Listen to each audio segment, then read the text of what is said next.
Welcome to the Nurse Shark Academy Show, a Baxter Professional Services production. Welcome to the Nurse Shark Academy Show, where we're experts in nursing and experts in business. I'm Tina Baxter, your host. The Nurse Shark Academy Show highlights nurse business owners and others in the healthcare field who promote entrepreneurship. We interview nurse leaders and encourage them to tell their story. Today's guest is Kristin Wade, and today's episode, how one nurse found financial freedom and helps other nurses to do the same. Fall back in love with nursing workshop. Join us for this important webinar.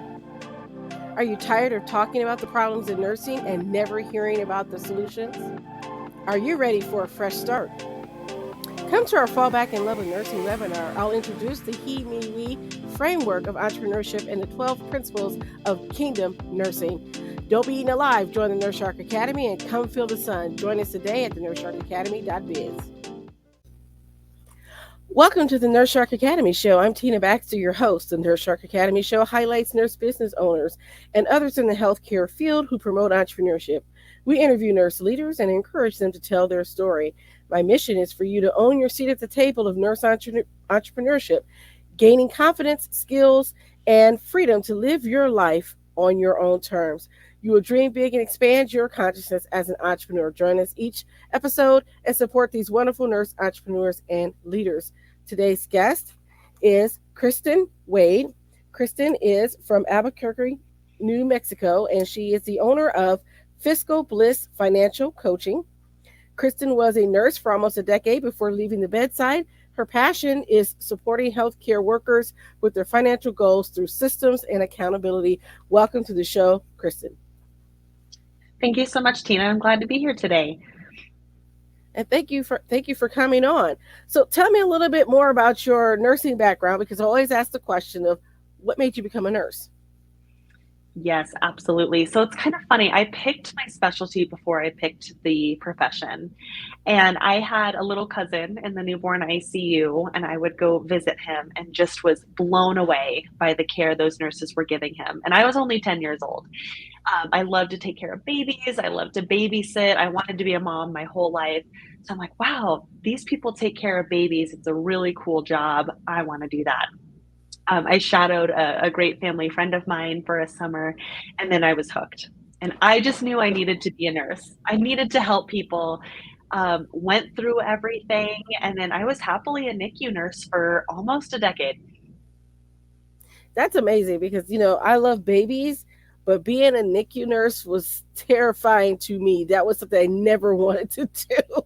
I was always afraid I'd hurt the baby or something would happen. That is hilarious because it's either one or the other, right? I meet people who totally get it, and the peds world in general is exciting, and others who are like, oh no, not children. And I'm terrified of adults. And so I was very fortunate to have that, a beautiful career in nursing until it no longer served me. And I was able to switch over. So tell us a little bit about your journey as a nurse, because, it says you started out in the newborn NICU, but what was it like when you went to nursing school? How was that transition into becoming a professional nurse? Oh my goodness, it was a rough one. And I don't think I was alone in that feeling. So of course, worked hard in my undergrad, got good grades, and accepted into a nursing program here. And back in my day, that long ago, it was an accelerated 16 months to get your bachelor's. So we worked hard. We learned so much. I'll still remember to this day doing the drip calculations and actually getting the dripping of the IV. Yeah. And when are we ever going to use this? Funny story, I have since used that in times of COVID when pumps went missing. But, it was really an intense procedure of school. And then I jumped into the unit and had to start all over again with the education. So that's what a lot of new nurses don't understand, because you think, okay, I've got it. I went through school. I passed the NCLEX. I'm ready to go. But it's a learning process when you jump into being on the floor and it's, you're actually the nurse. Yes, it's so much to learn. Not only so I had a very niche specialty in the NICU, but everybody I talked to out of my peers, whether they were on an adult floor, outpatient clinic, it was a steep learning curve because not only are you supposed to be qualified because you have this shiny RN license, but people look to you for answers. Families don't know the difference between a seasoned nurse and a new nurse just based off of our badge. That's right. So having that confidence, but not being so confident that I wasn't open to learning, that was a big shift. It was a rough, probably first 2 years in the NICU. I think that's important for people to hear. So if you're not a nurse and you're listening to the show, it's important to know that there is a learning curve with anything that you're doing that's new. And you can't expect to go out there and be an expert in everything when you're just starting out. That wouldn't make sense. I mean, think about it this way. When we went to elementary school, it took us a while to learn how to tie our shoes, right? That was a big thing in order for you to get into kindergarten. You had to know how to write your name and know your telephone number. I remember that was important. We had to know our address and telephone number in order to go to kindergarten. And so it's the same thing. It was at every step along our journey, there's something new that we can learn. And so, did you stay in the ICU the whole time or did you move around? I did. And so that was my only specialty that I ever worked in professionally. Earned my master's degree in leadership, was planning to climb the ladder, held 2 national certifications. And that's when I started seeing, oh, like you can work really hard and it doesn't necessarily mean your employer is going to respect you. And I kind of had that shift where I thought the employer was the problem. And this was post COVID. We were kind of in the thick of it. And then right after, so I switched hospital systems, Mm-hmm. thinking that was the issue. And I finally just realized that I was working so hard and burning myself out for very little financial gain. I had reached my max pay 2 years into my career. I mean, I had capped out. There was no way. And so that's when I knew there had to be a change. Well, that's important because I think what we're seeing right now in the country, there's a lot of nurses that are going on strike.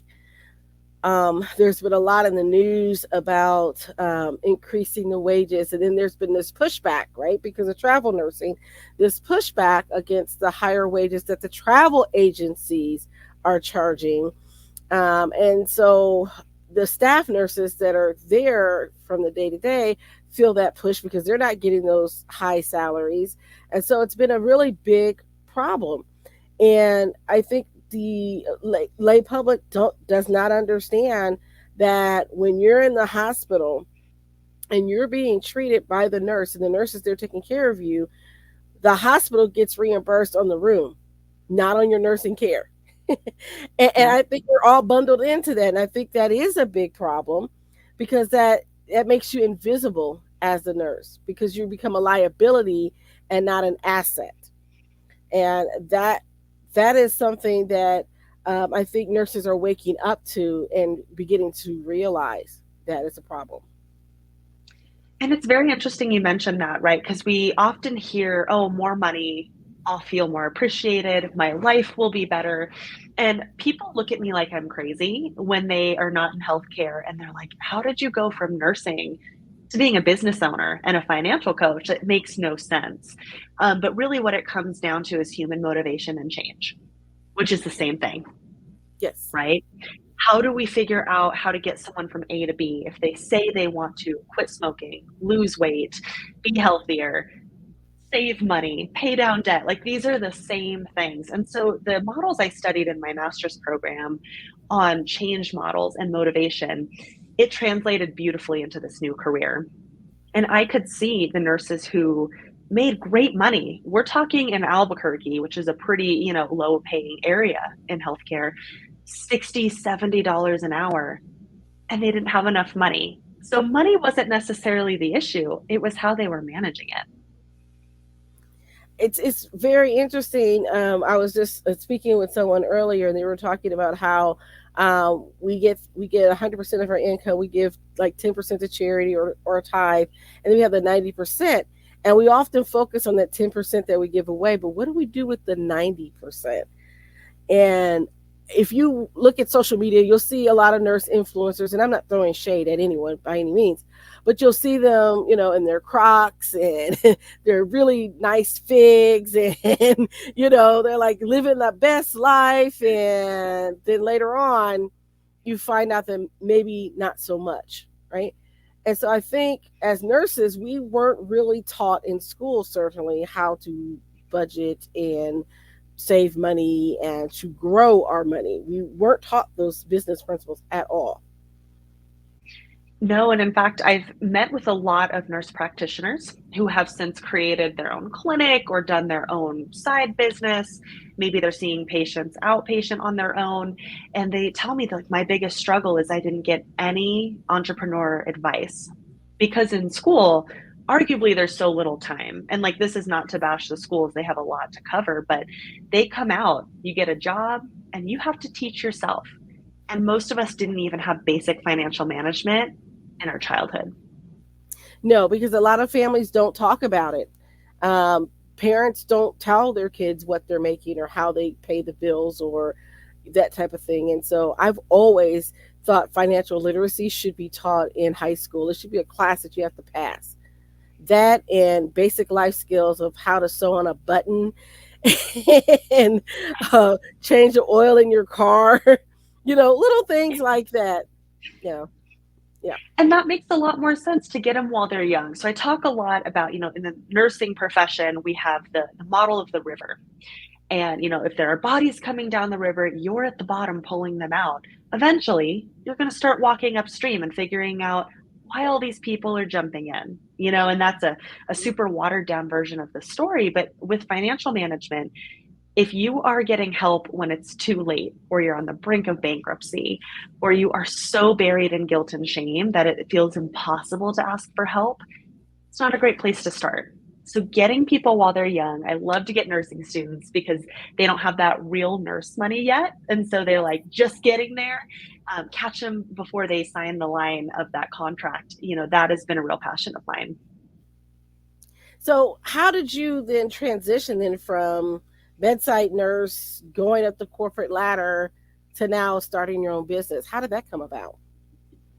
Yeah, I knew I was unhappy. So it was literally 6 weeks into my new hospital system. And I was like, this is not for me. I was, going entire shifts without even being able to use the restroom, eating a cup of yogurt for the entire day. And that was like a blessing. Everybody sort of thinks nursing has to come with this self sacrifice. And I could not prescribe to that model anymore. And I know I could have done clinic, I could have done outpatient, something totally different. But I felt like I could help people in different ways. So I had been informally coaching ever since, I was a young adult. People would ask me, hey, how did you do your budget? Or where do you find your credit score? And since I've become a mom 5 years ago, oh, how do you freeze your kids' credit? Because that's a huge one, right? Like protecting Yes. your children from identity theft. These little things would come up, and Kristin just was the person who knew about it. And finally, one day I was sitting, in the break room, one of my few breaks I got, and they said, Kristin, why aren't you charging for this? People make money like this. And I totally shut it down. I was like, I am a master's prepared nurse. I didn't go to school for money. I just enjoy this. But that planted a seed. And once I saw how I was feeling and I saw the burnout starting to happen, I was burnt out going home to my child. I was not enjoying my days off because I was just sleeping, surviving. I said, maybe I can make money. Lo and behold, I coached myself. I figured out how I could save up enough money to live for a year without income. And I said, okay, Kristin, you're going to try it. And if you fail, you can always go back to the bedside or do something different. And I have been so fortunate that I can both help people and take care of my family without that burnout I was feeling. That's wonderful. And so when you're making that transition then from a job where you have presumably benefits and 401k and that safety net, what was it like stepping into that entrepreneurial realm for you? It was terrifying, and I'm not gonna lie, I stewed on it for several months. Like, I knew I always wanted to create a business. Like, I was the kid in 5th grade who created a business with my best friend selling McDonald's toys, like, on the playground. I think we made $25 and I was stoked. So I knew this was coming, but that was very scary. The benefits, retirement, the stable paycheck, just being able to say, "I'm a nurse," and people understanding that. Yeah. Now, trying to condense what I do without cheapening it is very interesting. But I hired a coach myself because I'm like, if I'm going to coach people, I need to believe in the process. Hired an amazing business coach, and she helped me work through some of the roadblocks of you can buy insurance, right? Like you can save money for retirement after you start making money. So a lot of the barriers that I had perceived to be problematic were really just my ego. Yeah. I think there for each entrepreneur there might be similar paths, but maybe a different approach. And for some, they want to hold on to their 9 to 5, as I call it, because, like I do, because there's a benefit of having that, because I use that to kind of, you know, fund my business and what I want to do, and have that safety net, right? That I still have, but then I have that freedom to do my own thing, which is exciting to me, which is helping other people get to do their own thing. And um, a lot of nurses, we don't have someone to help us when we start out in business. It's sort of like figure it out on your own. And which is why I wanted to be a startup coach for nurses, because I'm like, I didn't want people to go through the experience I had to go through. And Yes. who better to understand a nurse's brain than another nurse? And I imagine that's for you in the financial industry. So, how would you help us nurses do better financially? It's very interesting you say that because, the first step when we're in trouble on the unit, we don't just sit there and flounder. Like if we're going to press that code button, we're not going to run the code ourselves. It would make no sense. So why do we approach everything else in life as a solitary activity? Hmm? Let's ask for help. And it doesn't mean that you have to pay a ton of money or you have to invest in a huge coaching program. Breaking the stigma of healthcare workers should know better starts with just reaching out to a close friend, a trusted family member, and saying, "Hey, I could maybe use some guidance on this." It helps if it's another nurse, right? Because exactly what you said, like we get it. We understand that it's not so simple. And I kind of want my advice to be tailored to that and not tone deaf. Like it's not for everybody to quit your job. Please don't Right. do that yet. you know? Yeah. And so just starting by asking for help is huge. And I've even coached some people who are incredibly intelligent. It does not translate to financial literacy. No, no, we use nurse math, right? Nurse math Right. is if I work 3 to 11, 3 days a week extra and stay over, then I can afford to buy this or pay my house note or whatever. We use nurse math. And so, how do you take that and translate it then into maybe, okay, well, you work that extra shift, but that money that you make for that extra shift, put it in a savings account, put it in a high interest savings account so you get a little bit more back. Those types of things that we have to think about. It's not just about the next shiny object that we want to purchase, right? Or the vacation, we have to put the vacation off for a little bit because we want to do something else, like start our business or um, you know invest in ourselves. That's a novel approach for nurses. Invest in What's ourselves. that? Yeah. Yeah. Yeah. Yeah, and sometimes it takes that little nudge. And so whether I sometimes compare budgeting and this big of a change to like losing weight. And it's a big shift in how you do things. It's going to be uncomfortable at first, but in order for it to be long term, you have to have a system that makes sense and that you're going to use. You could pay for any of these systems on Etsy, you could get spreadsheets, you could, figure out on YouTube, and the answers are out there. But that takes a lot of time that we just don't have. That's right. We're busy. Like yours as well, is busy healthcare workers who are trying to figure this out.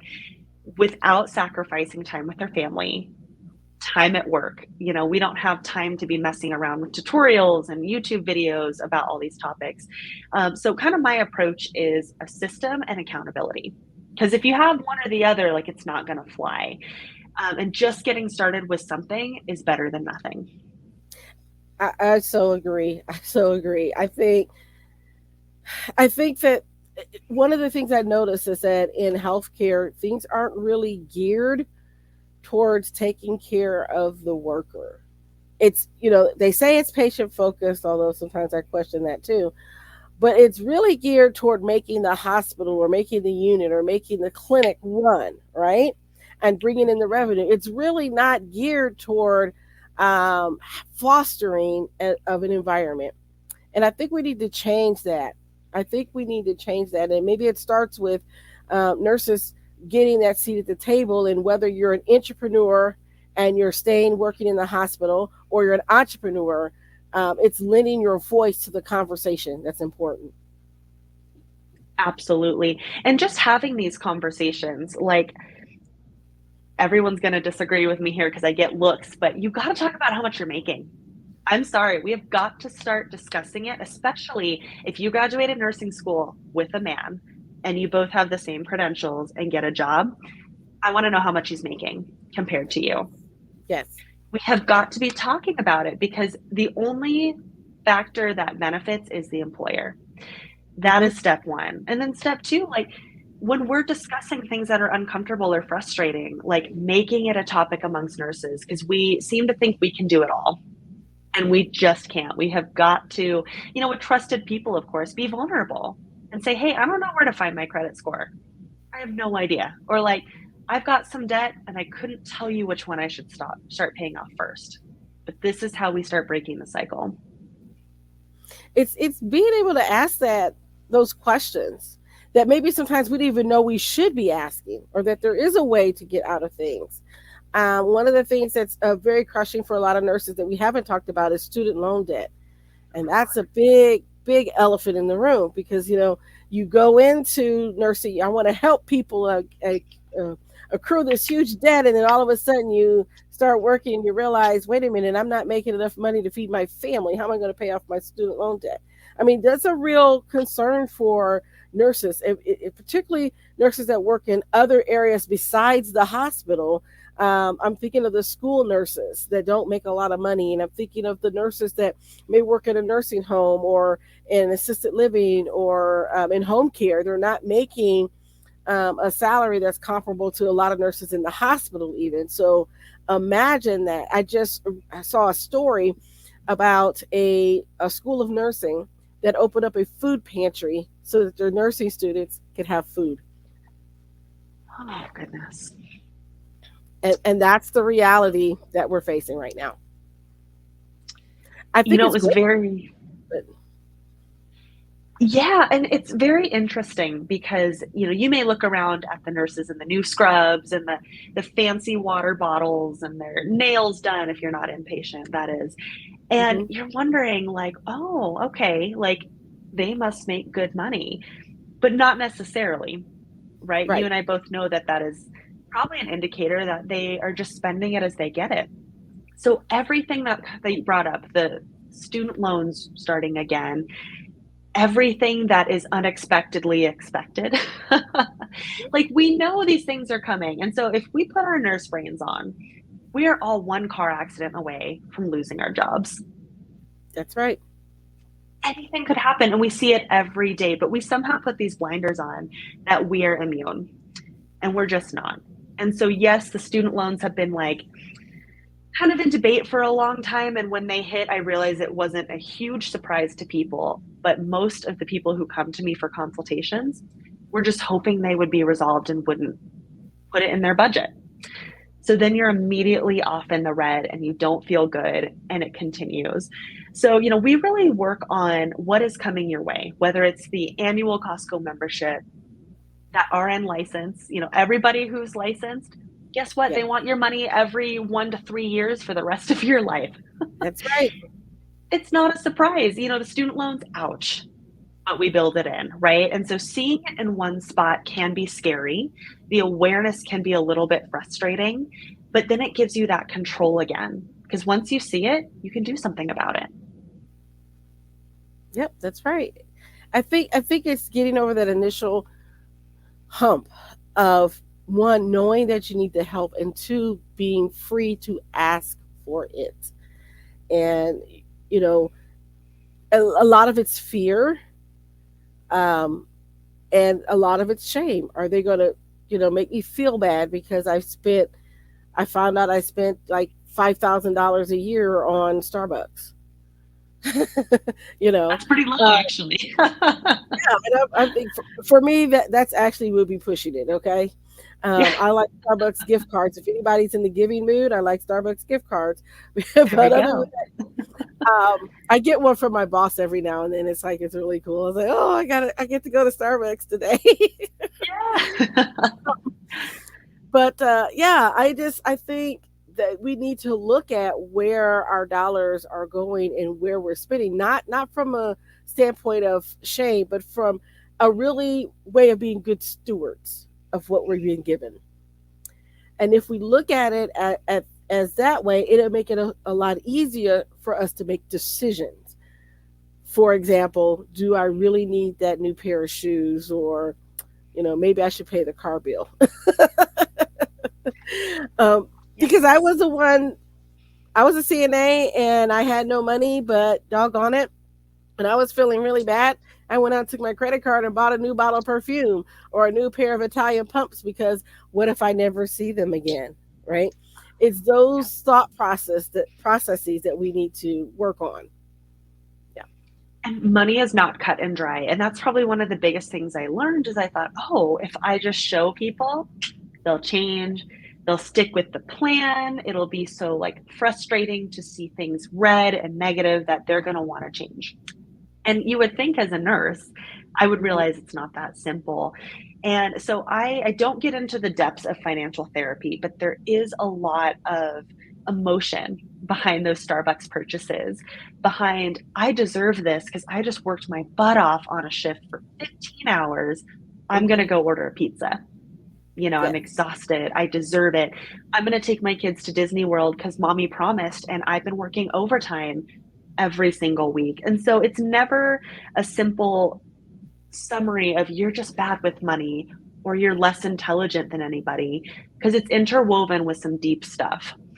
So this is a great way to get started without feeling like, that banker behind the desk is going to look at you and judge you. Because I think we've all been there in the hot seat. That's right. Yeah. It's like when you get that credit card bill and you look at it and you see, wait, when did I buy this? When did I buy that? Yeah, and I've been budgeting using this system for the last decade, actually 11 years now that we're in 2024. And so what I do is I boil down figuring it out the hard way, making mistakes. Oh, shoot, I forgot this was due, taking those pain points and hopefully accelerating my clients past that, right? Sharing what I know as if I was precepting on the floor, like this is how you pop an IV in the scalp for my non-NICU people. I know that sounds terrifying, but like taking them under my wing and being like, hey, you can't actually spend 5,000 a year on Starbucks because here's the trade-off. That Right. means you're not going to get ahead on this. And I do want people to realize your budget is for you to spend. So I want you to spend your money, but let's get control of it, because we say that it just happens to us, but we really have the power to flip the script. That's right. So tell me, um, if you had one piece of advice for a budding entrepreneur, what would it be? Oh, I have so many, but probably my biggest one would be to stop getting in your own way. That can Yeah. mean a lot of things, right? Like it can mean financially, it can mean your ego, it can mean like letting that friend tell you it's a bad idea. Like if it doesn't work, so what? You try something different. There are millions of failed businesses out there who are now like successful business owners, even though they've had a few fail. And failure is not the worst thing that could happen to us. I always look at it. Failure is the biggest failure is not doing anything at all. right? I mean, if you don't want to get to the end of your life and suddenly go, I didn't do anything. I didn't try. To me, that's the biggest failure. Not that maybe you didn't succeed at one thing, right? You could have, things that not happen. I had an issue with a business that didn't go well. Was working with a company. They didn't do some legal things, due diligence. It wasn't really bad. It was a startup, but they didn't do things in the correct way, and so they had to close. I mean, we gave it a try, you know, but sometimes that happens. You don't do things correctly, and they got bad legal advice, not advice for me, but bad legal advice. But I was partnering with them in this venture as a nurse practitioner. And so it was a learning experience for me and for them. And now we're still great friends. I still talk to these people, check in on them every now and then to see what they're doing. And they've gone on to do some other things. And it's funny you mentioned that because, like, look at you now. You would never guess that was the case. And I have failed many times in this business. And fail is the wrong word. You either win or you learn. And Yes. boy, in this last 2 years, I have made mistakes. I have learned a lot. But at the end of the day, like, you have to realize no matter what you do, if you change units, become a school nurse, leave the profession entirely, the grass isn't always greener. And I seem to think I had this naive opinion, like, ooh, I'll get to make my schedule and be home if my baby's sick. And like, this is going to be so great. And there's always a trade-off, There, right? So there, some days I'm like, I just want to go back to work. I want somebody else to make the big decisions. Yes. I need a boss to be like, oh, sorry, that's the bad guy over there. That's the doctor. He said, so you guys, it's not going to be easy, but no matter what, it will be worth it. Yes. I talk about my boss in my business in the third person, about this horrible woman that makes me get up in the middle of the night because she has ideas and will not leave me alone and will make me go to work when I'm sick, even, because it's like, no, I have to be there because I'm doing something specific. It only take a minute, and the next thing you know, she wants me to work past 10 o'clock again. But I have a blast. I have to admit, I do enjoy what I do. But everybody, when I start talking about that horrible boss that I have, they look at me and they're like, wait, are, aren't you working for yourself? I say, yes, and I hate that heifer sometimes. And they get to Exactly. laugh because Wow. I get ideas in the middle of the night. I mean, one night it was like 11 o'clock, and I'm like, hey, I need to do this on the website. Let me quickly make this change in the website, and that led to something else. And it's like, oh, we need a commercial in like 15 minutes to do another commercial. And I'm like, oh my goodness. Yeah. Yes. And, nurses tend to be type A, and we Yeah. tend to be hard workers and perfectionists, which is why we provide killer care to our patients. And that doesn't go away. Like, the work ethic, the drive, that is all beautiful. But if you don't have someone to tell you to turn it off, like, your 36 hours are done, Yes. you will also, like, I almost burned out again last year because I was doing exactly that, like, up till midnight, thinking I had to be the one to carry this business. And what helped me with that is just like the advice I gave at the very beginning.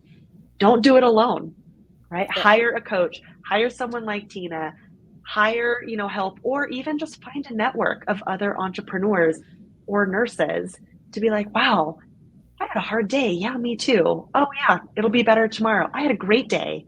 Share your accomplishments because entrepreneurship can be isolating.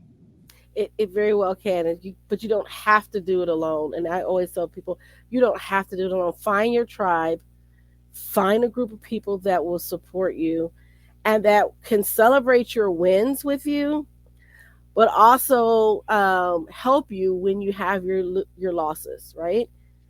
And so I think it's always been good to have a group of people around you that are like minded and to help give you that encouragement when you need it and that kick in the pants when you need that one too. Um, and so lastly, I see here that you have a promotion for our listeners, which is they get to book a call with you, which is great, and you got a free budget template, and you're offering a 10% on our coach on your coaching package. So for those of you nurses who are listening out there, please get a hold of her. So, how can they get a hold of you? What's the best way for them to contact you for all those great things that you're offering? Yes, absolutely. So you can go to my website. It is www.fiscal-bliss.com. I know Tina will put that in the notes. There is Yeah. a dash in there. Book a consultation. It's free for 30 minutes. Pick my brain. We'll see if it's a good fit for you. And then I'll send you a template that I use for all of my clients. I'll give you access. You can try the software. So a lot of people just need a point in the right direction. And you can get that just for listening today. All right, so you heard it here. Book a call with Kristin, and we'll definitely put that in the show notes. Her company is Fiscal Bliss. Don't forget to look her up. And I just want to say, did you have any last or final words before we end our show today? Oh, I don't think so. I could probably talk for hours about this. If nothing else, this has been such a beautiful opportunity to talk with another nurse entrepreneur. So thank you so much for having me on. I am so glad that you're here. This financial talk is something that we have been needing on this show. I think it's so important even if you're not a business owner and you plan to still work, your 9 to 5, what better way than to know how to use your money and to get ready for your retirement or whatever your financial goals are. So I think that's wonderful and great. So I want to thank you for coming on the show. This is the Nurse Shark Academy show. For those of you that are watching us on YouTube, don't forget to like and subscribe and hit the notification bell so that you get notified every time that we have a new episode. And those of you that are following us on Podbean, we do have a promotion for Podbean. So if you wanted to start your own podcast, we've got an affiliate link right there for you that you can actually get something off on your Podbean hosting. So I want to thank you for tuning in. Leave us a comment, leave us a like. Thanks a lot. Bye-bye for now. Thank you. Bullying, poor staffing, stagnant wages, no work-life balance. Stop being eaten alive. Find your joy, strength, and happiness. Become the leader you are always meant to be. Nurse entrepreneurs are using their skills to launch successful businesses every day. Make your dreams come true. Join the Nurse Shark Academy and come feel the sun at the nursesharkacademy.biz. Thank you for listening to the Nurse Shark Academy show wherever you get your podcasts or watching us on YouTube. Don't forget to like and subscribe, and don't forget to hit the notification bell so that you'll know when all of our episodes come out. If you want further information, you can contact us on the nursesharkacademy.biz.